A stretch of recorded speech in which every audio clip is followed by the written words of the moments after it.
we are ready to go fishing. The wind is, man, there's birds all the way down as far as I can see.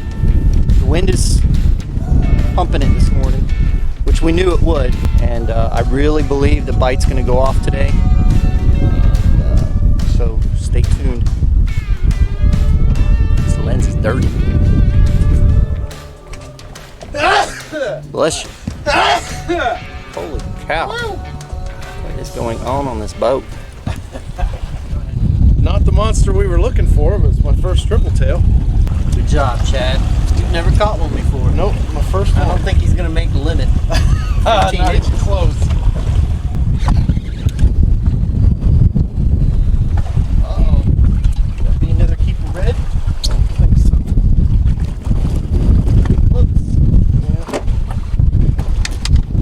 Yeah. Okay. That's our 26th fish. And we've caught another red snapper, so we found another spot that's holding them. We found a couple of new spots today, but as you can see, it's gotten a little rough, but not horrible. So tomorrow, the southeast wind, south-southeast, is actually going to be much better because it's going to be protected by the south shoreline. It's that fast. We're not even on the main.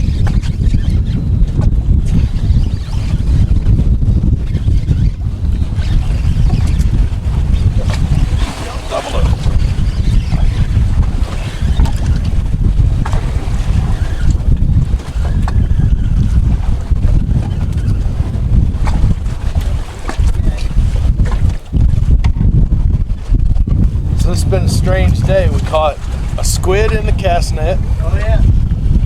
ladyfish in the cast net, a red snapper, a triple tail. Oh, fish on. Oh, fish on. Oh. Let's see how fired up they are now. One of the largest container ships in the world. That thing is huge. Jesus, criminy. It's pretty good, nice little ledge. We are going to go and fish that. Because the spot where we were at before, the dolphins and the sharks were horrible. Oh, there's some more right there. This is exactly what I'm looking for. God, that's a big ship. Jesus.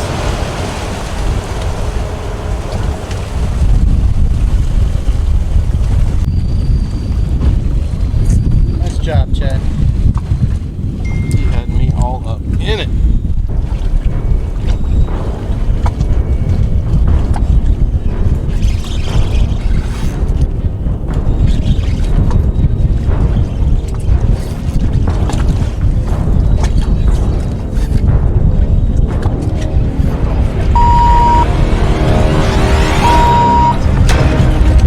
Shark. What are you jumping for?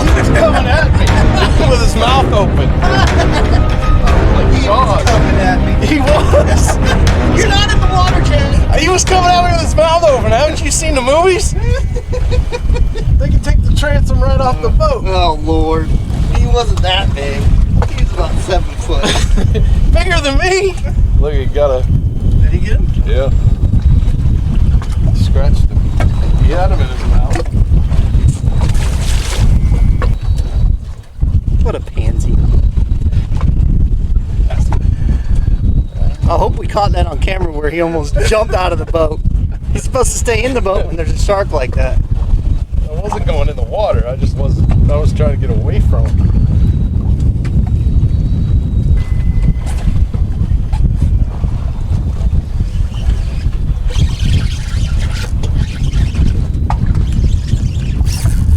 Just got a.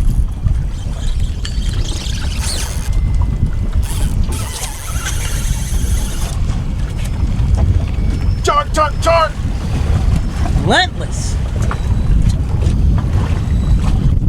That's what I'm talking about on that major.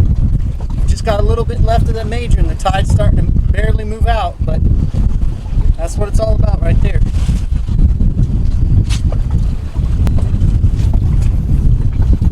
as you can probably see, it's really choppy out here, but it's coming out of the east.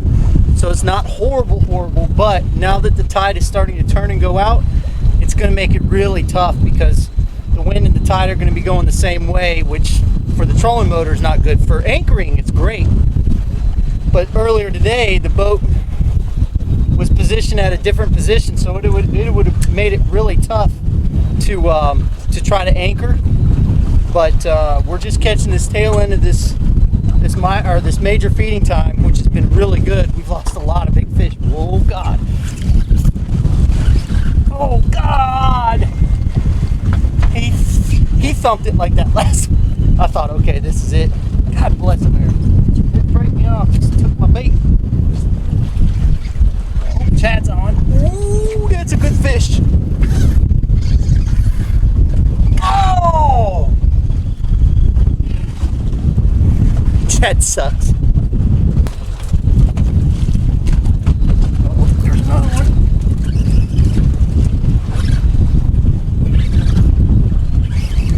I don't think he's going to be a keeper, but he's something.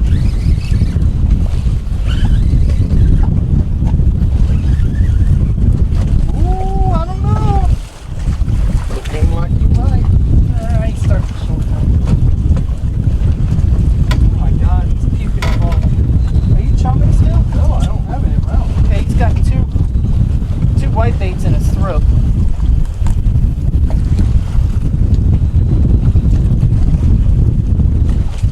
I don't know if you can see that. He's got white baits in his throat. He ain't gonna make it. I'm not even gonna measure him. I think what's happening is these fish are really going off right before the. Is that a red? Oh no, it's a gay. Right before the end of this major feeding time, before that tide picks up. Because the little ones have moved out and the big ones have moved in.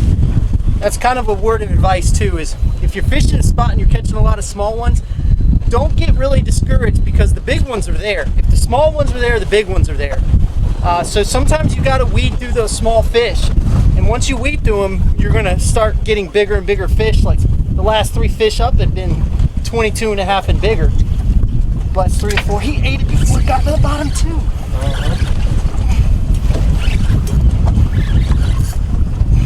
They are. You're sure you're not chumming? They are fired up.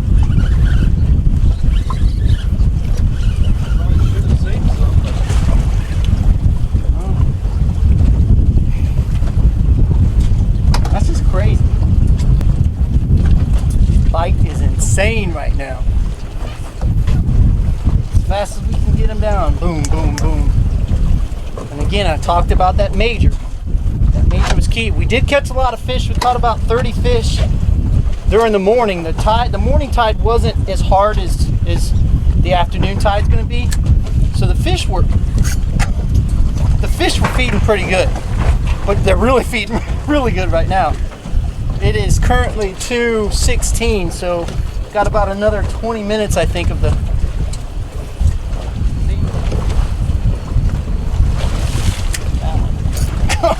As soon as they hit the bottom, he was on it.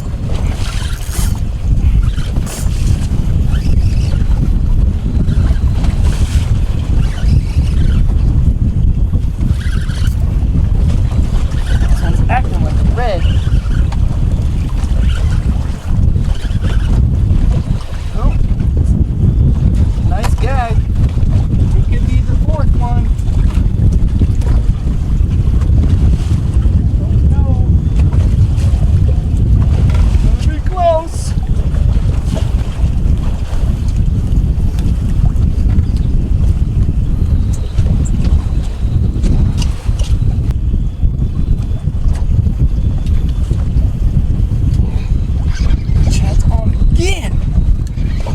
Bite is insane, folks. God almighty. Now, one thing that I'll premise is that, Chad, have you tried whitebait? Nope. Yeah, we tried earlier when we first got here, and they wouldn't touch it. I guarantee if we were to put one down, they probably wouldn't touch it. They're eating all pinfish.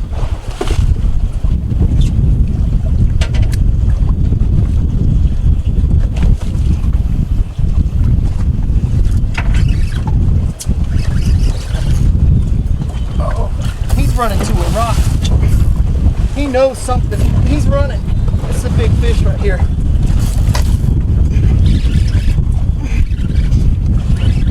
When they start running towards structure, you know you've got a good. Oh no! Holy crap! Ah! Loop knot broke. Not the knot, just the loop. Well, the limp broke. Oh. As I was saying, when those fish start running to a structure, you know that they're big. That's one thing that I've learned, is that the really big fish will go straight, trying to go straight for the cover.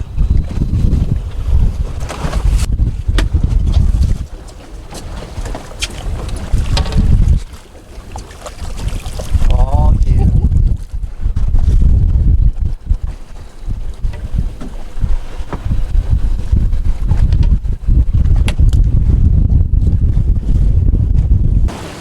Now there's nothing really special about this spot. It does have some rocks, but we're over some hard bottom. Let me switch to the side imaging. But you can see there's a line of rocks right there. And nothing over here. These fish are coming off the bottom too. Well folks, that was absolutely insane. You okay, Chad? No, I'm exhausted. Pansy. Anyway, that bite was incredible. So if you can get out this weekend, I know Saturday's going to be a little bumpy, but at least it's coming out of the south. So as you saw, it's coming out of the east today. So we have a little bit more open bay for that wind to go. But what was nice is the tide and the wind were going against each other for part of the day. So that kept our trolling motor batteries good for almost all day. So if you can get out, but make sure you get a ton of pinfish, because we had a ton of pinfish and we went through a ton of pinfish. As you saw, the bite was absolutely insane. Actually, I'm going to mark that spot and call it insane gag. We ended up with 11 keepers today, which would have, you know, of course we've got our 4, but we ended up with 11 total, which ties our best day. We were trying to get one more, and I think we could have. We lost a few. We lost, no, more than a few. We lost probably 15 big ones, but it's just the way it is. We're gonna head back now, clean the fish, and we're gonna do a catch and clean on grouper tonight.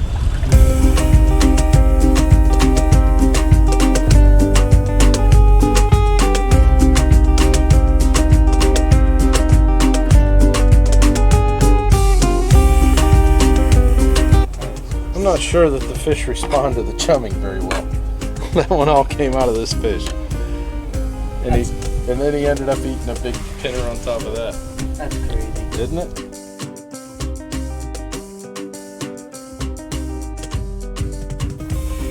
All right, folks, we're doing another catch, cook, and clean, and we're doing it with grouper.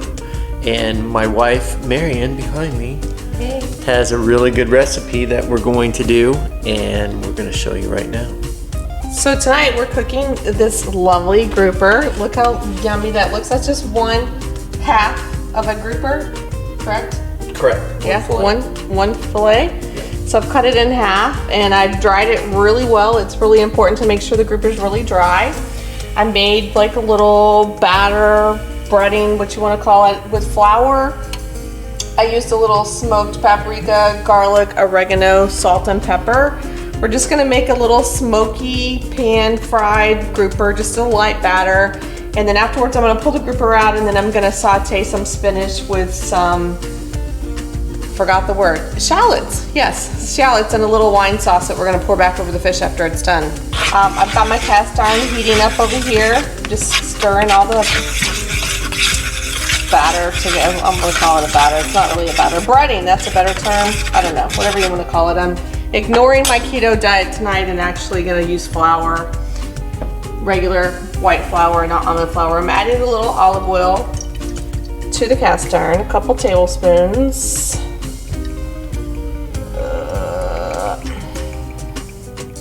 It should be getting pretty warm. I'm gonna throw the butter in, and as soon as the butter starts to foam, that's when the fish is ready to go. I need to be quicker because the skillet's hotter than I thought it was going to be. Oh, I do want to add just a touch of salt on the outside of the fish, just to make sure it's got enough seasoning on it. The first piece in, turn it up a smidge. I want to hear a little sizzle.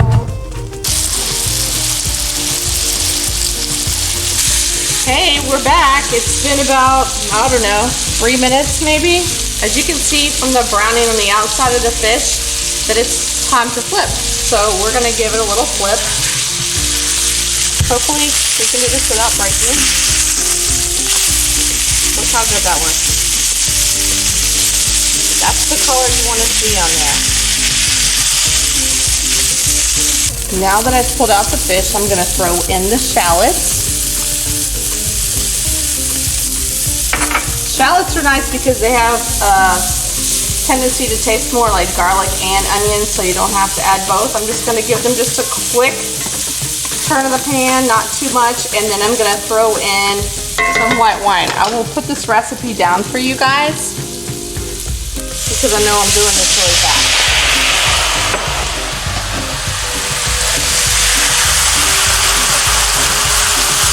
I'm gonna add a little salt. Maybe a lot of salt and some pepper.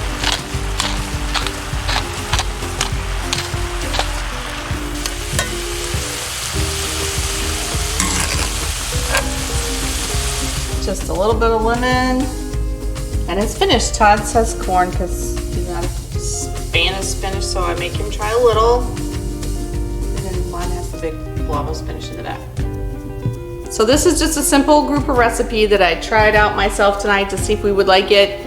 I'll post it below. Hopefully you'll like it as much as we do. Thanks and enjoy.